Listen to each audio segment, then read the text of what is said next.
મારી કારકિર્દીની શરૂઆત રાષ્ટ્રીય સ્વયંસેવક સંઘથી થઈ અને ત્યારબાદ પાર્ટીની વિચારધારા સાથે જોડાયેલો હતો.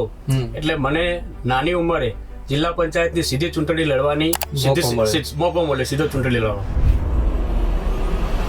મારા આદર્શ ગુરુ, રાજકીય ગુરુ જે ગણું માન્ય પૂર્વ ગૃહમંત્રી શ્રી જગદીપભાઈ પટેલ, એમને જ મને સૌપ્રથમ જિલ્લા પંચાયત લડવાની ઓફર આપી હતી. આમ મયુરભાઈ પોતે પહેલા કોન્ટ્રાક્ટર હતા, તો મયુરભાઈ હતા ત્યારે એ ખુરશી ઉપર ફાઇલ લઈને જવાનું થતું હતું અને હવે ખુરશી ઉપર તમે બેઠા છો. સારી રીતે જે ટેન્ડર પ્રક્રિયાથી લઈ અને જે પણ પ્રોસેસિંગ છે એ સંપૂર્ણ રીતે એનો હું માહિતગાર છું. ટેકનિકલ ભાષામાં હું પણ અધિકારી સાથે ચર્ચા કરી શકું છું. સફિશિયન્ટ સ્ટાફ છે ખરો કે વધારવા માટે રજૂઆતો થઈ હોય કે અથવા તો વધારવો એ બી જરૂર છે? કારણ કે એક સામટુ જિલ્લાના 400 વર્ક ઓર્ડર મળવા એનું વહીવટી બેલેન્સ કરવું એ બહુ અઘરું થઈ જતું હોય છે જો કર્મચારીઓ ન હોય તો. સ્ટાફ પણ એટલો જોઈએ. એટલે જિલ્લા પંચાયતમાં અમુક જગ્યાઓ ખાલી હતી. સાથે મળીને અમે સીએમ સાહેબને આની રજૂઆત કરી કે ખૂબ બધા સારા કામો જિલ્લા પંચાયતમાં ચાલી રહ્યા છે અને થોડો સ્ટાફનો અભાવ છે, એના કારણે કામ થોડા ડિલે થાય છે. તો મુખ્યમંત્રી સાહેબે થોડા દિવસની અંદર ક્લાસ 3 વર્ગની ભરતી 1200 જેટલી ભરતી, એટલે અમે મહેસાણા જિલ્લાએ રજૂઆત કરી. પૂરા ગુજરાતના દરેક જિલ્લાની ભરતી સીએમ સાહેબે સિંગલ દિવસે આપી હતી. આપણા વડાપ્રધાનનું વિઝન રહ્યું છે કે વિકાસ એ સર્વાંગી હોવો જોઈએ. સમગ્ર મોઢેરાની જનતા વતી માન્ય મોદી સાહેબનો ખૂબ ખૂબ આભાર માનું છું. મોદી સાહેબે 2 વર્ષ પહેલા લેસર શોની શરૂઆત કરી છે સૂર્યા મંદિરની અંદર. ખરેખર 6 વાગ્યા પછી એન્ટ્રી બંધ હતી. આજે 6 વાગે તમે આવો તો ઓછામાં ઓછો 500 લોકો તમને સૂર્યા મંદિરની અંદર જોવા મળશે. પર્યટકોના આપ આંકડા લેશો તો પ્રતિદિન દર વર્ષે આંકડામાં વધારો થતો જાય છે. એટલે ચોક્કસપણે એનો સીધો અસર રોજગારી પર પડવાનો છે.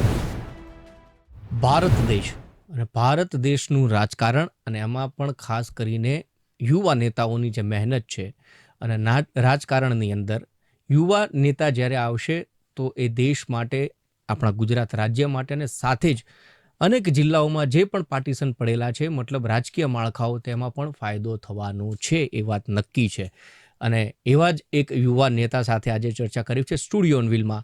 નમસ્કાર, હું છું ઉમંગ રાવલ અને આજે મારી સાથે જોડાયા છે મયુરભાઈ પટેલ કે જેઓ મહેસાણા જિલ્લા પંચાયતની અંદર બાંધકામ સમિતિ છે તેના ચેરમેન છે.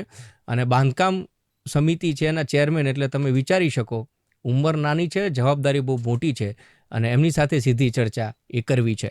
મયુરભાઈ, ખૂબ ખૂબ સ્વાગત છે સ્ટુડિયો ઓન વ્હીલ ગુજરાત ફર્સ્ટના એક નવા અભિગમની અંદર.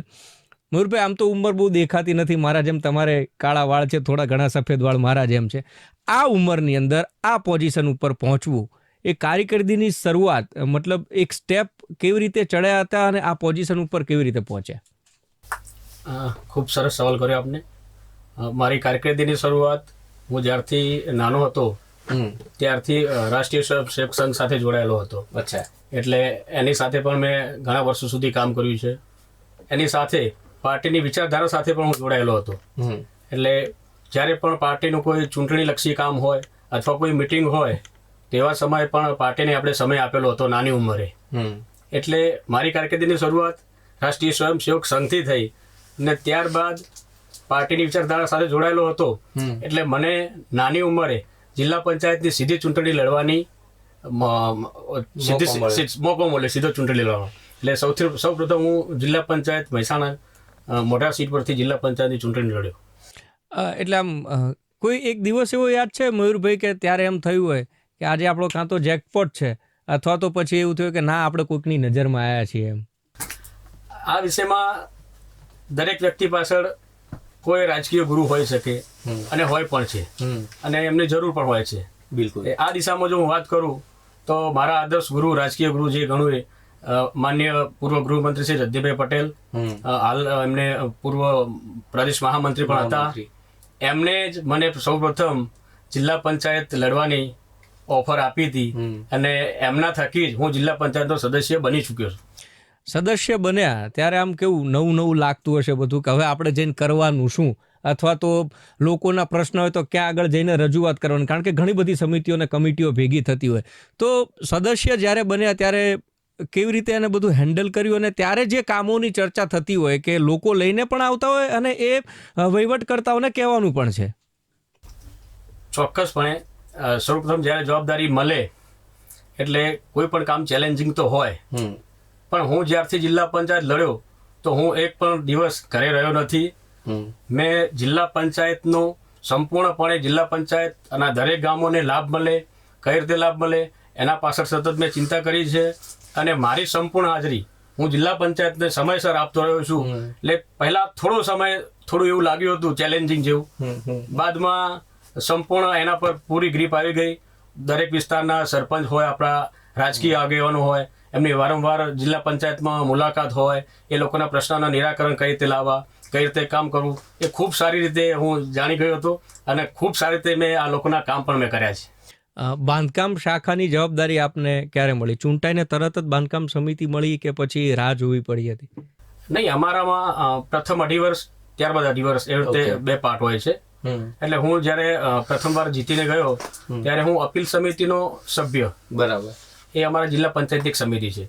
ત્યારબાદ બાંધકામ સમિતિનો હું સભ્ય હતો. એટલે 2.5 વર્ષ સુધી સતત મેં બંને સમિતિઓમાં કામ કર્યું. ત્યારબાદ 2.5 વર્ષની ટર્મ પૂર્ણ થતા નવી ટર્મની અંદર મને બાંધકામ સમિતિના ચેરમેન થવાની જવાબદારી મળી.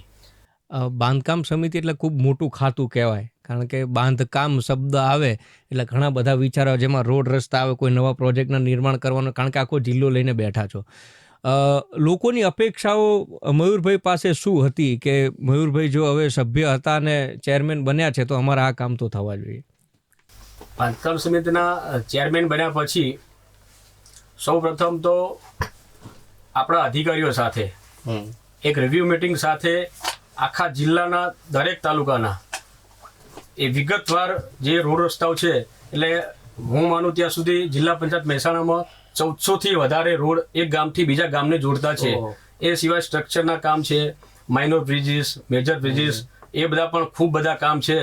એટલે ડિટેલિંગ સર્વે કરી ખરેખર ઘણી વખતે તો એવું પણ હતું કે પોતે જાતે જઈને સાઇટ વિઝિટ પણ કરી અને ખરેખર પ્રજાને ક્યાં આપણે ઉપયોગી થઈ શકીએ એ દિશામાં પહેલા દિવસથી આપણે એનું લિસ્ટ બનાવવાનું પણ ચાલુ કર્યું. અને અમારા માન્ય મુખ્યમંત્રી શ્રી ભૂપેન્દ્રભાઈ પટેલ સાહેબ, અહીંયા અમારા ધારાસભ્યશ્રી, અમારા માન્ય સાંસદ સભ્યશ્રીઓ, અમારા સંગઠનના સૌ હોદ્દેદારો, સૌને સાથે રાખીને જે જિલ્લાના પ્રશ્નો હતા એ અમારી જે એક ફરજ છે કે આજે હું ચેરમેન બન્યો છું તો નીચેના લેવલથી શું તકલીફ છે ઉપર સુધી જણાવવી પડે. એટલે દરેક પ્રશ્નો લઈને અમે ઉપર ગયા હતા અને મુખ્યમંત્રી સાહેબને ખૂબ સારો અમને રિસ્પોન્સ આપ્યો. અને લગભગ હું માનું ત્યાં સુધી એકી સાથે 400થી વધુ રોડના જોબ નંબર અમને સિંગલ દિવસે માન્ય મુખ્યમંત્રી સાહેબે આપ્યા હતા. એટલે ખૂબ મોટું કામ જિલ્લા માટે કહેવાય. એક ગામથી જોડતા રસ્તા, બીજા ગામ જોડતા રસ્તાને 400થી વધુ જોબ નંબર એકી સાથે આવે એટલે અમારા ધારાસભ્યોનો પણ ખૂબ ખૂબ આભાર, અમારા સંસદ સભ્યોનો પણ ખૂબ ખૂબ આભાર, અમારા સંગઠનના પદાધિકારીઓનો પણ ખૂબ ખૂબ આભાર, અમારા જિલ્લા પ્રમુખનો પણ ખૂબ ખૂબ આભાર. એ સૌએ આ કામમાં અમને ખૂબ સારો સપોર્ટ કર્યો છે. વિકાસ એમનામ નથી થતો મયુરભાઈ, એના માટે ઘણું બધું સહન કરવું પડે છે. આપે જેમ કીધું કે સરકારનો આભાર છે, ધારાસભ્યનો આભાર છે, પણ ખુદ મયુરભાઈને ખબર હોય કે કેટલી સમસ્યાઓ પડી છે. લોકો કામ લઈને અપેક્ષાઓ ઘણી બધી હોય એક હોદ્દા ઉપર બેઠા. એવા કયા પ્રશ્નો ઉદ્ભવ્યા હતા આ કામો દરમિયાન કે સમસ્યાઓને આપે સરળતાથી સોલ્વ પણ કરી અને લોકોના કામ પણ થાય? સ્વાભાવિક છે, આટલા બધા રોડ હોય એટલે સમય પણ લાગવાનો છે. એને ટેન્ડરિંગ કરવા, એનો વર્ક ઓર્ડર આલવો, આ એક ખૂબ લાંબી પ્રક્રિયા છે. આજે એક જોબ નંબર મળે એના પછી એનું ડીટીપી બને, એનું એસ્ટિમેટ બને, ટેન્ડર ઓનલાઈન કરવાનું છે. એટલે આ પણ ખૂબ લાંબા, પણ આપણો એક અનુભવના કારણે આપણા જે પણ પ્રશ્નો હતા, કોઈ પણ ગામની રજૂઆત હોય તો અમે એમને સામેથી કીધું કે આ એક 3 અથવા 2 અથવા 4 મહિનાની લાંબી પ્રક્રિયા છે, એટલે 2-4 મહિના આપણે વેઇટ કરવો પડશે. પણ અમને ખ્યાલ હતો કે આ કામ ચોક્કસપણે થઈ જવાનું છે. એટલે અમે પ્રજાની ખૂબ સારી રીતે સેવા કરી ચૂક્યા છીએ. તમે અનુભવ કીધું એટલે મને યાદ આવ્યું કે અનુભવ એટલે હું દર્શકોને એ પણ કહેવું છે કે આમ મયુરભાઈ પોતે પહેલા કોન્ટ્રાક્ટર હતા, તો મયુરભાઈ હતા ત્યારે એ ખુરશી ઉપર ફાઇલ લઈને જવાનું થતું હતું અને હવે ખુરશી ઉપર તમે બેઠા છો. તો કોન્ટ્રાક્ટર જે છે એમની સમસ્યાઓ લઈને ઘણું બધું કે મયુરભાઈ યાર જુઓ ને, તમે હતા તો આમ હતું ને હવે આમ ને. એટલે એ સમસ્યાઓ કોન્ટ્રાક્ટરોને હવે ન પડે એ માટે મયુરભાઈ કેટલા કટિબદ્ધ છે કે ભાઈ ધક્કા નથી ખવડાવવા. હું પણ કોન્ટ્રાક્ટર રહી ચૂક્યો છું. મેં આજ જિલ્લા પંચાયતના કામ કરી ચૂક્યો છું. એટલે સારી રીતે જે ટેન્ડર પ્રક્રિયાથી લઈ અને જે પણ પ્રોસેસિંગ છે એ સંપૂર્ણ રીતે એનો હું માહિતગાર છું. મને 100% એનું નોલેજ છે. ટેકનિકલ ભાષામાં હું પણ અધિકારી સાથે ચર્ચા કરી શકું છું. એટલે મારા માટે એ વિષય એકદમ આસાન હતો, કારણ કે હું કોન્ટ્રાક્ટરને બી જવાબ આપી શકું અને અધિકારીને પણ જવાબ આપી શકું. કોઈ પણ જગ્યાએ ટેકનિકલ ચર્ચા કરવી હોય તો હું સારી રીતે મારા અધિકારી સાથે કરી શકું, અને એનું જ આજે પરિણામ છે કે અધિકારીઓ સાથે પણ સારો સમન્વય અને કોન્ટ્રાક્ટર પાસે પણ સારો સમન્વય, એના કારણે આજે જિલ્લાના કામો ખૂબ સારી રીતે ચાલી રહ્યા છે. 400 વર્ક ઓર્ડર આપે કીધા કે મંજૂર કરવામાં આવે, તો આપ જે શાખામાં છો એમાં માનવ બળ એટલે કે કર્મચારીઓની પણ એટલી જરૂર પડે. સફિશિયન્ટ સ્ટાફ છે ખરો કે વધારવા માટે રજૂઆતો થઈ હોય કે અથવા તો વધારવો એ બી જરૂર છે? કારણ કે એક સામટું જિલ્લાના 400 વર્ક ઓર્ડર મળવા ને એનું વહીવટી બેલેન્સ કરવું એ બહુ અઘરું થઈ જતું હોય છે જો કર્મચારીઓ ન હોય તો. એટલે 400 નહીં, હાલ રનિંગ ઓન પેપર લગભગ 500 થી 600 કામ હશે.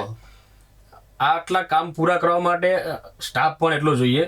એટલે જિલ્લા પંચાયતમાં અમુક જગ્યાઓ ખાલી હતી. આ માહિતી અમે અહીંયા લિસ્ટ એનું બનાવ્યું. ત્યારબાદ ધારાસભ્ય, સંસદ સભ્ય માનનીય રજનીભાઈ પટેલ સાહેબ અને અમારું સંગઠન સાથે મળીને અમે સીએમ સાહેબને આની રજૂઆત કરી કે ખૂબ બધા સારા કામો જિલ્લા પંચાયતમાં ચાલી રહ્યા છે અને થોડો સ્ટાફનો અભાવ છે, એના કારણે કામ થોડા ડિલે થાય છે. તો સાહેબ આ એક ભરતી જો થઈ જાય તો કામ પણ થઈ જશે અને મેન પાવર પણ જળવાઈ જશે, ક્વોલિટીમાં પણ ઇસ્યુ નહીં આવે. તો મુખ્યમંત્રી સાહેબે થોડા જ દિવસની અંદર ક્લાસ 3 વર્ગની ભરતી 1200 જેટલી ભરતી, એટલે અમે મહેસાણા જિલ્લાએ રજૂઆત કરી. પૂરા ગુજરાતના દરેક જિલ્લાની ભરતી સીએમ સાહેબે સિંગલ દિવસે આપી હતી. એ પણ ટૂંક સમયમાં આ જગ્યા પણ અમે ભરી જશે. એટલે તમારા લીધે બીજા જિલ્લાવાળાને ફાયદો થઈ ગયો. હા, બિલકુલ ચોક્કસ.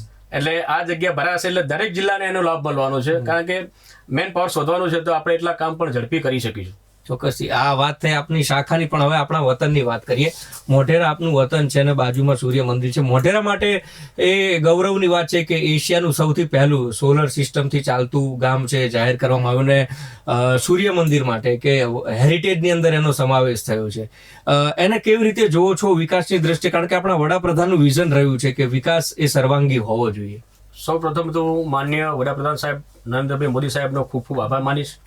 માન્ય ગૃહમંત્રી શ્રી અમિતભાઈ સાહેબનો ખૂબ ખૂબ આભાર માનીશ, કારણ કે એશિયાનું સૌથી પ્રથમ સોલર વિલેજ જો મોઢેરા ગામનું બનતું હોય અને હું મોઢેરા ગામનો વતની હોય એટલે મારા માટે બહુ ગર્વની વાત છે. એટલે આપના લાઈવ માધ્યમથી હું તમને કહું છું કે હું સમગ્ર મોઢેરાની જનતા વતી માન્ય મોદી સાહેબનો ખૂબ ખૂબ આભાર માનું છું કે જેમને મોઢેરા અને પૂરા એશિયામાં સૌ પ્રથમ સોલર વિલેજ જાહેર કર્યું. સોલર વિલેજ જાહેર કર્યા બાદ પૂરા મોઢેરાના 1400 જેટલા કનેક્શન, જેમાં પર કિલોવોટ સોલર પેનલ દરેકના ધાબા પર મોદી સરકારે ફ્રીમાં આપી છે.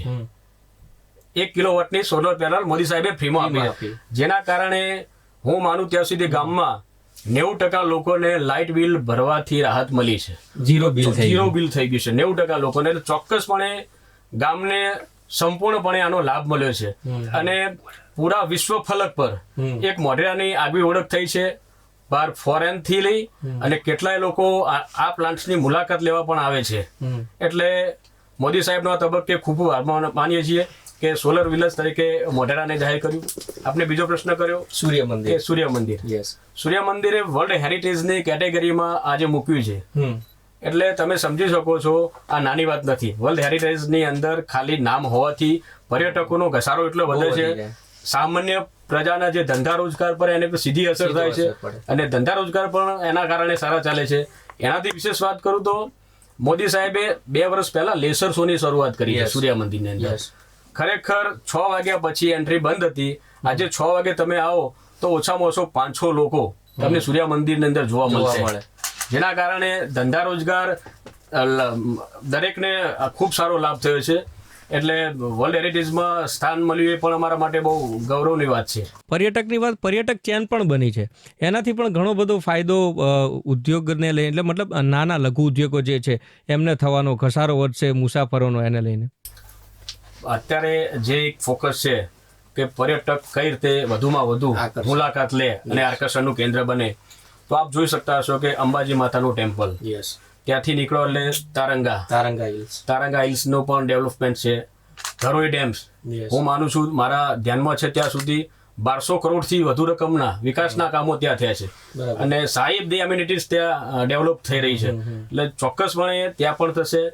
એવી જ રીતે અહીંયા સૂર્યા મંદિર છે, બહુચર માતાનું ટેમ્પલ પણ વિકસિત થઈ રહ્યું છે. 100 કરોડથી વધુના ખર્ચે ટેમ્પલનું નિર્માણ પણ થઈ રહ્યું છે. સૂર્યા મંદિર બાદ આપણું પાટણ, એટલે આખી એક ચેન બની છે. અને જેના કારણે પર્યટકોના આપ આંકડા લેશો તો પ્રતિદિન દર વર્ષે આંકડામાં વધારો થતો જાય છે. એટલે ચોક્કસપણે એનો સીધો અસર રોજગારી પર પડવાનો છે. તમે કીધું કે પર્યટક ચેન બની અને આપના વતનથી નજીક જ બહુચરાજી ગ્રામ પંચાયત હતી, હવે તો નગરપાલિકા થઈ રહી છે. એનાથી શું ફાયદા થઈ શકે છે? જરૂર હતી કે પછી હજી ગ્રામ પંચાયત હોત તો વાંધો ન હતો? નહીં, નગરપાલિકા બનવાથી ચોક્કસપણે ફાયદો થાય અને વિકાસમાં પણ વેગ મળશે. અને જે પણ કામો અધૂરા છે ગ્રાન્ટ્સોમાં પણ નગરપાલિકા બનવાના કારણે વધારે મળી શકે. એટલે ચોક્કસપણે બહુચરાજી નગરપાલિકા થવાથી ફાયદો થયો જ છે અને આવનાર દિવસોમાં પણ થવાનો છે. અને મેં આપને કીધું એમ કે ટેમ્પલનો પણ થઈ રહ્યો છે વિકાસ. આજુબાજુના રોડ રસ્તા પણ બધું નવું થશે. એટલે ચોક્કસપણે નગરપાલિકાથી બહુચરાજીને ફાયદો મળશે. યુવા નેતા છો, યુવા નેતા તરીકે અત્યારના યુવાનોને મયુરભાઈ કઈ રીતે જોઈ રહ્યા છે?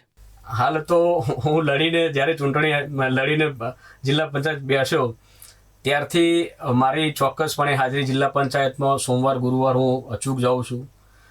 વારંવાર ગામ લોકોની મુલાકાત, એમના સાથે બેસવું, શું કામ છે, કઈ રીતે કેટલું કામ બાકી છે, એનો ફોલોઅપ્સ, જેટલી પણ ગ્રાન્ટ્સ હોય તો સાથે બેસીને એનું આયોજન કરવું, ગામ કઈ રીતે સદ્ધર થાય, કઈ દિશામાં ઝડપી આગળ વધે એની સતત ચર્ચા. એટલે હું મારા કામથી સંતુષ્ટ છું.